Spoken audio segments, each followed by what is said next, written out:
Well, let me start at the state party. In the past few years, this very same thing has been going on within the Republican Party. Maybe not front page news because it doesn't get a lot of TV and gets a little bit of press, but the arguments between the true conservatives, and that is their definition, and the rhinos, and that's also their definition. And so now it's burbling over into the national, and quite frankly, I think it's the same people.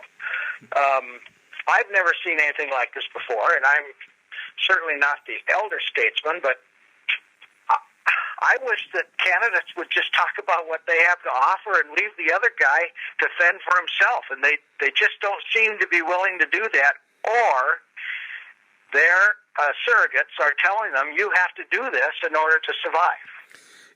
Whatever happened to Ronald Reagan's maxim of "Thou shalt not insult thy fellow Republican"? Oh, that was gone in the state 6-7 years ago, and it's now gone at the national level. I mean that commandment doesn't exist anymore. Okay, so as you look forward to, we've got a lot of interesting races here in the state between Zinke and Juneau, and between Gianforte and Bullock. How do you see those races developing? I think they'll be relatively civil. I certainly hope they are, and will address the issues without getting into the dirt. But who knows? I do believe the four people that you're talking about, those Zinke and Juneau and Gianforte and the governor, I think will be fairly mainstream maybe in their discussions. They would be, if they were to ask my suggestion, and it'll be worth exactly what they pay me for it, is that they just remain civil and talk about what they're going to do for the state of Montana, and without starting to pour mud on their opponent. Okay. Now, what about the state legislature? I understand that there's quite a move afoot within the Republican Party to try to moderate things. Well, I hear the same rumbles. As a matter of fact, last night I went through the Secretary of State's page and looked at the people that have filed for office. There's a lot of new names in there where you have a Republican running against a Republican, and there's quite a few of them. I don't know them well enough to know if maybe one's a moderate and one isn't. But I do know that some of the people that are moderates have people running against them in the primary, and whether they are the people that consider themselves the only conservatives on flat land, I don't know, because I just am not familiar with the names. Sure.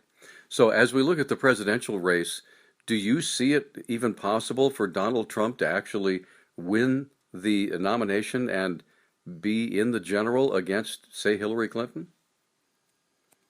Well, stranger things have happened before. We'll have to wait and see. Maybe another couple primary dates, maybe like the 15th of this month, will show us a little bit more what the landscape's going to look like. But goodness gracious, the more they beat up on Trump, he doesn't seem to lose any of his supporters. Those supporters are hardened, and they don't like to have people tell them what they should think and what they should be doing. And he's definitely struck a strain with the people on the ground. What do you make of Mitt Romney's comments last week? I think they were completely uncalled for.